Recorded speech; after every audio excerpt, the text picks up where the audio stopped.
നമുക്ക് അടുത്ത വാർത്തയിലേക്ക് പോകേണ്ടത് കേരള പോലീസ് വലിയൊരു വിജയം ഈ ലഹരിവേട്ടയുടെ കാര്യത്തിൽ ചെയ്ത ഒരു ആഴ്ചയാണ് കടന്നുപോയത്. അപ്പോൾ ഇവരെ സംബന്ധിച്ചിടത്തോളം പലപ്പോഴും അവരുടെ ജീവൻ തന്നെ റിസ്കിലാക്കിക്കൊണ്ടാണ് ഇതൊക്കെ ചെയ്യുന്നത്. അത് കഴിഞ്ഞ ദിവസം നൈജീരിയൻ സ്വദേശികളിൽ നിന്ന് പിടിച്ച ആ ലഹരി അതങ്ങ് ഹരിയാനയിലെ ഗുരുഗ്രാമിലായിരുന്നു അതിന്റെ കേന്ദ്രം എന്ന് കണ്ടെത്തുന്നു. ആ കേന്ദ്രം നമ്മൾ പൂട്ടിക്കുന്നു. നമുക്ക് അതിലുള്ളൊരു വിഷമം എന്താ അറിയാമോ കൃഷ്ണ, ആ വാർത്ത നമ്മൾ നന്നായിട്ട് നമ്മുടെ ചാനൽ ക്യാരി ചെയ്തിരുന്നു. എന്നാൽ അന്ന് ഈ രാഹുൽ മാങ്കൂട്ടത്തിൻ്റെ പ്രശ്നം കത്തി നിൽക്കുന്ന ദിവസമായിരുന്നു.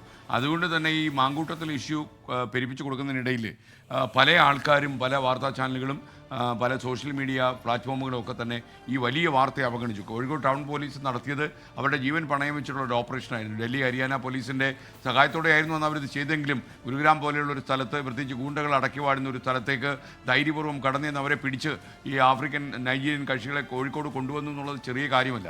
അപ്പോൾ എപ്പോഴും ഈ പോലീസിനെ നമ്മൾ കുറ്റപ്പെടുത്തുമ്പോൾ ഇതുകൂടെ പറയേണ്ടിയിരുന്നു.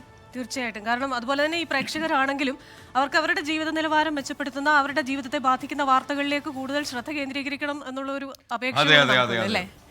അപ്പോൾ ഈ ലഹരി വിരുദ്ധ പോരാട്ടത്തിൽ കേരള പോലീസിന്റെ ആ ഒരു വലിയ വിജയം നമ്മൾ അഭിനന്ദിക്കുന്നു. കേരളം അടക്കമുള്ള ദക്ഷിണേന്ത്യൻ സംസ്ഥാനങ്ങളിലേക്ക് രാസലഹരി എത്തിച്ചിരുന്ന ഹരിയാനയിലെ ഉൽപാദന കേന്ദ്രം കോഴിക്കോട് ടൗൺ പോലീസ് പൂട്ടിച്ചു. മറ്റ് സംസ്ഥാനങ്ങൾക്ക് കഴിയാതിരുന്ന കാര്യമാണ് കേരള പോലീസിന്റെ ഇടപെടലിലൂടെ സാധ്യമായത്. ലഹരിയുടെ വേരെറുക്കാനുള്ള കൂടുതൽ അന്വേഷണങ്ങൾ ഈ കേസിൽ പുരോഗമിക്കുകയാണ്. ദിനംപ്രതി കേരളത്തിന്റെ മുക്കിലും മൂലയിലും നിന്ന് പിടികൂടുന്ന രാസലഹരി ഇത് എവിടെ നിന്ന് വരുന്നെന്നോ എവിടെ നിർമ്മിക്കുന്നുവെന്നോ ആർക്കും അറിയില്ല, ആരും അറിയാൻ ശ്രമിച്ചതുമില്ല.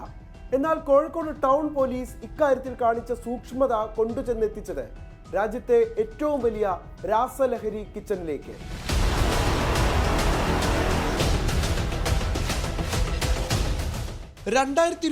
ഫെബ്രുവരിയിൽ കോഴിക്കോട് നടന്ന MDMA വേട്ടയാണ് ഈ ഹരിയാന ഓപ്പറേഷനിലേക്ക് കോഴിക്കോട് ടൗൺ പോലീസിനെ നയിച്ചത്. അന്നു പിടിയിലായ മലപ്പുറം സ്വദേശി നൈജീരിയൻ സ്വദേശികളുടെ അക്കൗണ്ടിലേക്ക് നിരന്തരം പണം അയച്ചതിന്റെ തെളിവുകൾ പോലീസിന് ലഭിച്ചു. ഇതിന്റെ ചുവടുപിടിച്ചാണ് പ്രതികളിലേക്ക് അന്വേഷണ സംഘം എത്തിയത്. ഹരിയാനയിലെത്തിയ കേരള പോലീസ് ഡൽഹി ഹരിയാന പോലീസുകളുടെ സഹായം കൂടി ഓപ്പറേഷന് തേടി. രാസലഹരി കിച്ചണിൽ നിന്ന് പിടിയിലായവർ 3. പോലീസ് സംഘം ഗുരുഗ്രാമിലെ ഇൻഡസ്ട്രിയൽ എസ്റ്റേറ്റ് വളയുമ്പോൾ കിട്ടിയത് 1 കോടിയോളം രൂപ വില വരുന്ന രാസലഹരി വസ്തുക്കൾ. തങ്ങൾ ലഹരി കടത്തുകാരായതിൽ സംസ്ഥാനത്തെ പഴിക്കുകയാണ് പ്രതികൾ. We are not proud of you, sir. You can do better.